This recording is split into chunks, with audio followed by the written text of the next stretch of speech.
आज के इस समय में भला कौन इंटरनेट से परिचित नहीं। आज शायद बिना इंटरनेट के कोई नहीं रह सकता। एंटरटेनमेंट से लेकर शॉपिंग तक हर एक काम हम इंटरनेट के जरिए घर बैठे कर सकते हैं। वैसे इंटरनेट का सही उपयोग हमारे लिए वरदान बन के साबित हुआ है, परंतु इसके कुछ नुकसान भी है। वैसे मैं यहाँ इंटरनेट के दुरुपयोग के बारे में बात नहीं कर रहा, मैं यहाँ बात कर रहा हूँ इंटरनेट पोल्यूशन की। दोस्तों, फैक्ट्रीज और फॉसिल फ्यूल से चलने वाली गाड़ियों की तरह यह जो इंटरनेट है यह भी पर्यावरण को प्रदूषित करता है। आपकी एक गूगल सर्च भी पर्यावरण को प्रदूषित कर रही है।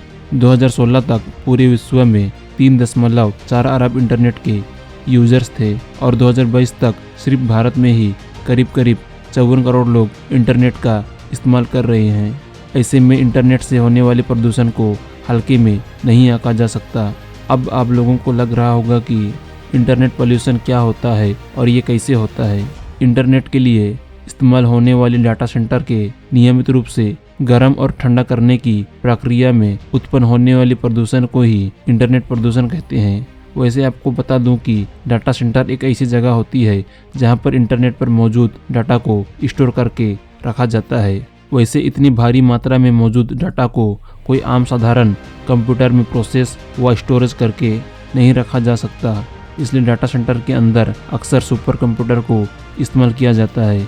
नॉर्मल कंप्यूटर से 1000 गुना ताकतवर और अन्य कार्यों को एक साथ करने में सक्षम यह सुपर कंप्यूटर बहुत ही तेजी से डाटा को इंटरनेट के बहुत सारे सर्वरों के अंदर एक साथ डालता है। इसी वजह से इसे 24 घंटे काम करते रहना पड़ता है, क्योंकि अगर यह बंद हो गया तो पूरा इंटरनेट ही बंद हो जाएगा। वैसे इतने ताकतवर कंप्यूटर को चलाने के लिए भारी मात्रा में बिजली का उपयोग होने के साथ साथ इसे ठंडा करने के लिए भी ऊर्जा का उपयोग होता है।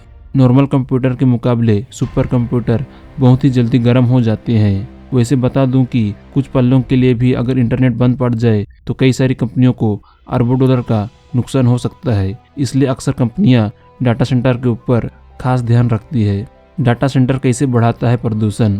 आज आप जिस ईमेल एड्रेस को अपने स्मार्टफोन और कंप्यूटर के अंदर इस्तेमाल कर रहे हैं वह हमारे देश से दूर विदेश में एक सर्वर से जुड़ा है, जहां पर दुनिया के सारे वेबसाइट का डाटा इंटरनेट के जरिए स्टोरेज करके रखा जाता है। वैसे ऐसे कई सारे सर्वर आज पूरी दुनिया पर मौजूद है, जिन्हें आप डाटा सेंटर भी कह सकते हैं। देखने में यह डाटा सेंटर बहुत ही बड़े हॉल जैसा दिखता है, जहां पर कतारों से बड़े बड़े इलेक्ट्रॉनिक मशीनरी और तार आपस में कनेक्टेड होते हैं। वैसे इन्हें हमेशा चलने के लिए बिजली की बहुत ज़्यादा ज़रूरत पड़ती है, जो कि एक एवरेज ऑफिस के मुकाबले 100 गुना ज़्यादा होती है।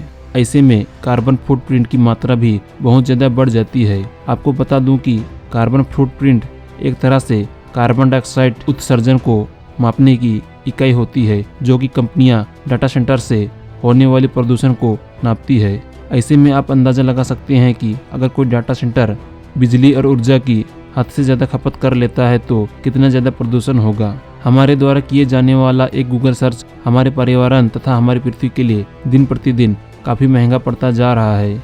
एक दिन में लगभग गूगल पर 3.5 अरब से ज़्यादा सर्च किए जाते हैं और एक गूगल सर्च में लगभग 0.2 ग्राम कार्बन डाइऑक्साइड का उत्सर्जन होता है। इसलिए इंटरनेट प्रदूषण का एक बहुत बड़ा हिस्सा सिर्फ और सिर्फ गूगल सर्च से आता है।